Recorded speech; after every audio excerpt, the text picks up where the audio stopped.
Bien, muy buenos días a todos. Espero que este espacio en casa para cada uno de ustedes esté siendo de provecho. El día de hoy vamos a hacer una aproximación a uno de los temas de la clase de economía llamado las reformas borbónicas. Primero, quiero empezar con una frase que dice lo siguiente: América de día cuando escriba, América de noche cuando piense. El estudio más digno de un americano es América. Estas palabras las pronunció José Cecilio del Valle, un hondureño, un pensador, filósofo, incluso de nuestro continente, que dejó un gran legado teórico para nuestra sociedad. Inicialmente, antes de tocar el tema de las reformas borbónicas, tengo que hacer un breve resumen de los temas que pudimos observar con anterioridad. El primero de ellos, que fue el inicio de la economía en América con las sociedades mesoamericanas y las comunidades andinas. Habíamos visto en el transcurso de las clases que cada una de estas sociedades tenía una manera particular de manejar sus recursos y además de eso tenía maneras particulares de generarlos. Asimismo, entramos a hacer un paralelo, una comparación entre esas comunidades, esas sociedades prehispánicas y el inicio de la economía colonial. Habíamos visto que la economía colonial tenía varias características. La primera de ellas, el mercantilismo, que fue el comercio de un continente a otro, específicamente la relación Europa-América, los inicios de la esclavitud después de el exterminio, por así decirlo, de la mano de obra indígena, y por otro lado teníamos varios aspectos importantes a tratar, y fue la transformación de los impuestos en el continente americano. Teniendo en cuenta esta serie de antecedentes, vamos a trabajar entonces el tema de las reformas borbónicas. Para eso tenemos que contextualizar inicialmente el siglo XVIII. Vamos a ver que el siglo XVIII en Europa estuvo cargado de grandes avances científicos, teóricos, filosóficos, entre otros, con la idea de la Ilustración o el famoso siglo de las luces. Mientras que esto se daba allí, América aún seguía viviendo el yugo del colonialismo de las diferentes potencias, francesas, inglesas, españolas, portuguesas, entre otras. Entonces iniciamos con el año 1700. Hay un cambio de dinastía significativo en España y el rey Felipe V de Borbón ocupa el trono en ese lugar. Después de esto, los Borbones tienen una visión sobre América donde afirman que el control sobre las colonias estaba debilitado y que en consecuencia necesitaban realizar una serie de reformas. ¿Listo? Entonces, a continuación vamos a ver reformas económicas, fiscales y administrativas que se quisieron dar durante el reinado de los Borbones. Primero, las reformas administrativas. Dentro de este pequeño contexto vamos a poder observar que hay un croquis que está un poco transformado, hablando de sus divisiones territoriales, ya que habían dos tipos de divisiones administrativas. La primera, los virreinatos. Conocemos tres grandes virreinatos en América, que es el virreinato de la Nueva Granada, el virreinato del Río de la Plata y el virreinato de la Nueva España.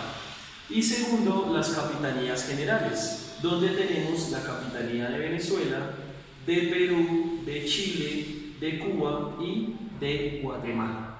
¿Listo? Entonces, estas dos divisiones administrativas permitieron que el territorio se delimitara de una forma más específica y segundo, que el control administrativo sobre las mismas fuese más efectivo. Recordemos que a través del tiempo los diversos cambios territoriales y administrativos fueron importantes para la consolidación de las naciones en la actualidad.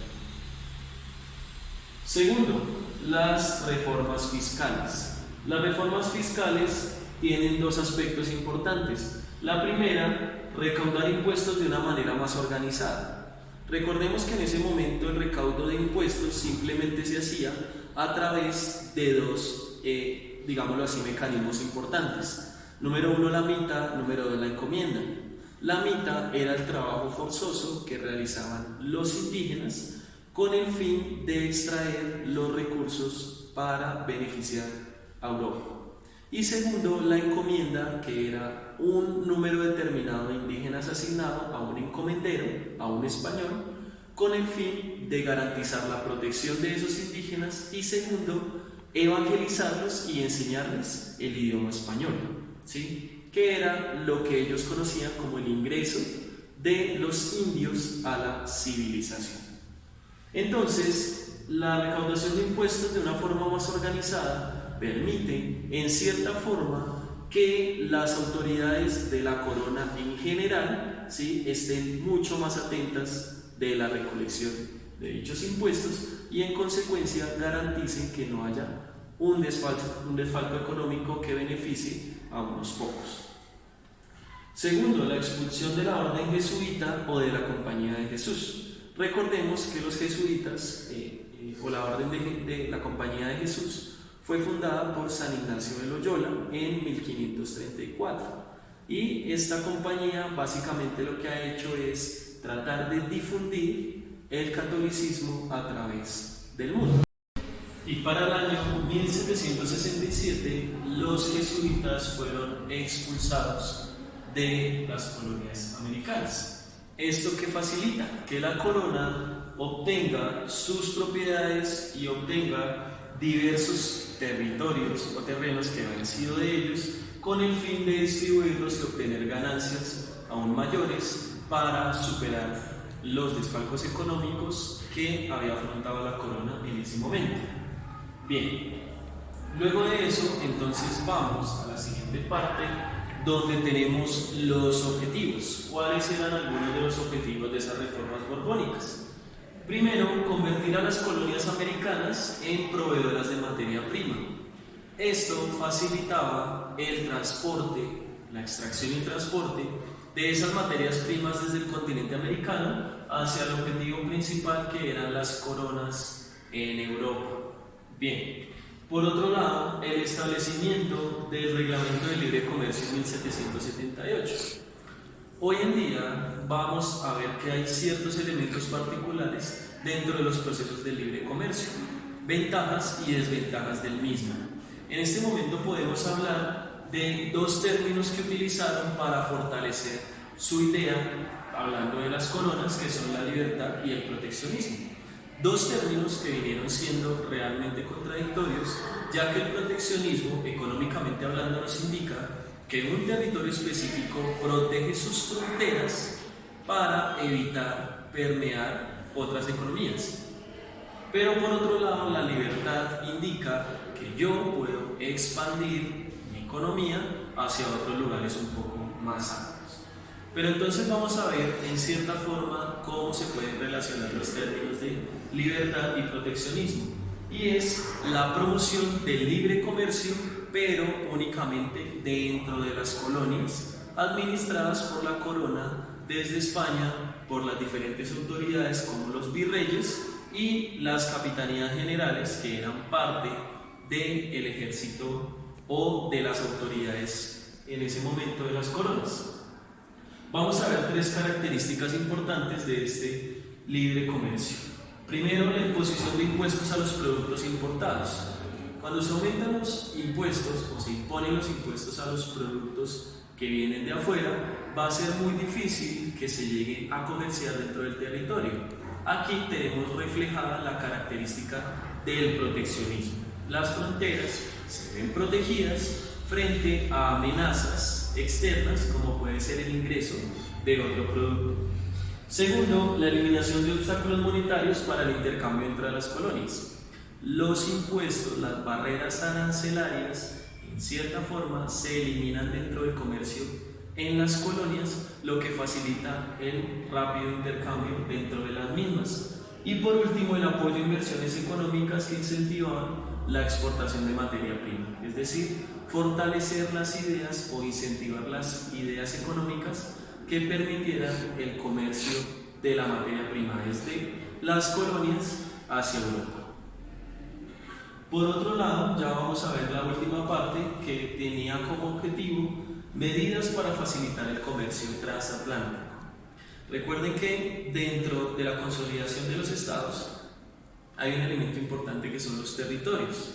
Y el territorio, en este momento, aparte de ser terrestre, valga la redundancia, pasa a un campo más abierto que es el marítimo. Y el comercio transatlántico permite que las diversas embarcaciones lleven y traigan mercancía de un lugar a otro. Entonces, la creación de zonas industriales en los puertos españoles, como el puerto de Cádiz o las dinámicas económicas de las Islas Canarias, permite que se tenga el acceso directo de esos puertos a las colonias, lo que consolida fuertes vínculos comerciales entre las dos. Mayor efectividad al momento de acercar estas zonas industriales al proceso de la relación colonia-corona. Entonces, aquí vemos otro elemento importante, y es que todos estos procesos facilitaron o motivaron que más adelante, para 1740, en el Reino Unido se empezara a manejar la dinámica de la revolución industrial a partir de los recursos extraídos desde América. Todo esto que nos permite ver en términos generales. A pesar de que suene un protocolo bueno a seguir, desafortunadamente esto tiene una gran desventaja, y es que es una reforma o una serie de reformas que llegan bastante tarde, debido a que para 1800, para principios del siglo XIX, en cierta forma empecemos a observar que hay una crisis del sistema colonial. Y esta crisis del sistema colonial había sido debido al descontento general que había tenido específicamente un sector de la población, que eran los criollos, los hijos de los españoles nacidos en América. Primer antecedente, la Revolución Comunera.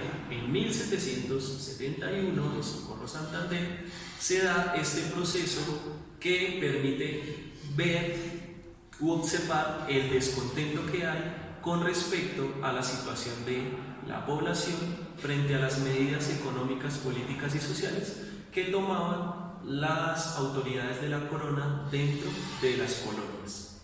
Segundo, el proceso de la Revolución Francesa sobrepasa las fronteras de su nación. Y esto da como consecuencia que el señor Antonio Nariño, después del tiempo, permita traer y traducir los tratados, la Declaración del Hombre y del Ciudadano, a nuestro continente, y además de eso que sea castigado por realizar este tipo de medidas como tal, o este tipo de actos. De pronto, ya para cerrar, para darle una conclusión importante a esto, en la próxima ocasión vamos a tratar de ver un poco la idea de cómo funcionaba la economía después del proceso de la independencia de nuestra nación, pasando por la consolidación de la República. Recordemos rápidamente el proceso. Viene la batalla de Boyacá, 7 de agosto de 1819, y de allí se necesita hacer una reforma constitucional importante. Viene el Congreso, la Constitución de Cúcuta en 1821, que permite la consolidación de la Gran Colombia. Cuando se consolida la Gran Colombia, desafortunadamente es una porción tan vasta de territorio que no tiene una buena administración política y cae para finales de la década de 1820. Esto da como consecuencia la fracción o la separación de la Gran Colombia y la consolidación de la República de la Nueva Granada a través de la Constitución, que tiene el mismo nombre, en 1832, de la mano del señor Francisco de Paula Santander. Queda pendiente tratar como tal cómo funciona un poco la situación de la economía en la actualidad, teniendo en cuenta esa cronología que debimos en un principio mencionar con respecto a la idea de la historia. Varias veces lo hemos discutido en la clase, y en cierta forma es importante realizar un proceso cronológico para este tipo de situaciones. Espero que el tema haya sido claro, haya sido conciso. Cualquier inquietud, saben que me pueden escribir, y nos veremos en una próxima ocasión.